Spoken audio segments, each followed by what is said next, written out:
ಲಕ್ಷ್ಮೀ ಲೋಲನಾಗಿ ಯಾರು ರಮಾಪತಿಯಾಗಿ ಆದಿಶೇಷನ ಮೇಲೆ ಪಾಲ್ಗಡಲ ಮೇಲೆ ಮಲಗಿ ಸನಕ ಸನಂದ ಸಮಸ್ತಾರ್ಥ ಸಮಕುಮಾರದಿಂದ ಓಲೈಸಲ್ಪಡುತ್ತಿದೆಯೋ ಅವನ ಆ ವೈಕುಂಠದಿಂದ ದೇವಕಿ ದೇವಿಯ ಗರ್ಭ ವೈಕುಂಠಕ್ಕೆ ಸಾಗಿ ಬಂದವ.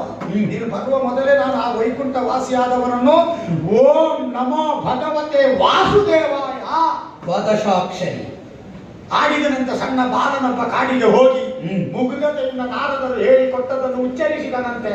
ಅವ್ಯಾಹತವಾಗಿ ಉಚ್ಚರಿಸುವುದನ್ನು ಬಿಟ್ರೆ ಅದಕ್ಕೆ ವಿಷ್ಣು ಒಲಿದು ಬರುತ್ತಾನಂತ ಹೇಳಿಲ್ಲ ನಾರದರು. ಇನ್ನಿದನ್ನು ಹೇಳುವಷ್ಟೇ ಅಂತ ಅವ ಏಕಮೇವ ದ್ವಿತೀಯವಾದಂತಹ ನಿಷ್ಠರ ಸುದೃಢ ಸದೃಢ ಭಕ್ತಿಯಿಂದ ಓಂ ನಮೋ ಭಗವತೆ ವಾಸುದೇವಾಯ ಅಂತ ಉಚ್ಚರಿಸಿದನಂತೆ.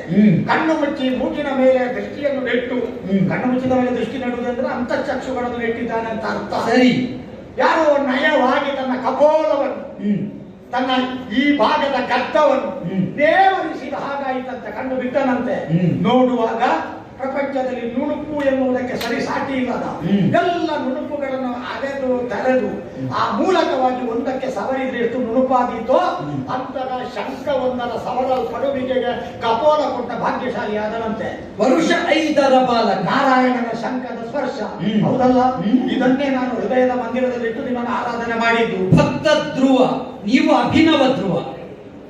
ಅಷ್ಟು ಹೇಳುವ ನೀವು ಪುನಃ ಕೂತುಕೊಳ್ಳುವುದು ಅರ್ಜುನನ ರಥದಲ್ಲಿ ಒಂದು ಕೈಗೆ ಇಳಿದು ಬರುವುದಿಲ್ಲ. ಅರ್ಜುನ ನಿನ್ನಲ್ಲಿ ಕೂತು ಕೂತು ಸೊಡ್ಡ ನೋವಾಯಿತು ನನಗೆ. ಭೀಷ್ಮನಿಗೆ ಪಾಪ ಪ್ರಾಯ ಆಗಿದೆ. ನಾನೊಂದು ಅರ್ಧ ಗಳಿಗೆ ಅಲ್ಲಿ ಒಮ್ಮೆ ಹಾಯ್ ಹಾಯ್ ಅಂತ ಓಡಿಸ್ತೇನೆ ಕುದುರೆ ಅಂತ ಈಚೆಗೆ ಬರುವುದಿಲ್ಲ. ನೀನು ಕಂಕಜಾಕ್ಷ ಭೇದ ಯಾಕೋ, ನಾನು ನಿನ್ನ ಕಿಂಕರನಲ್ಲುವೆ.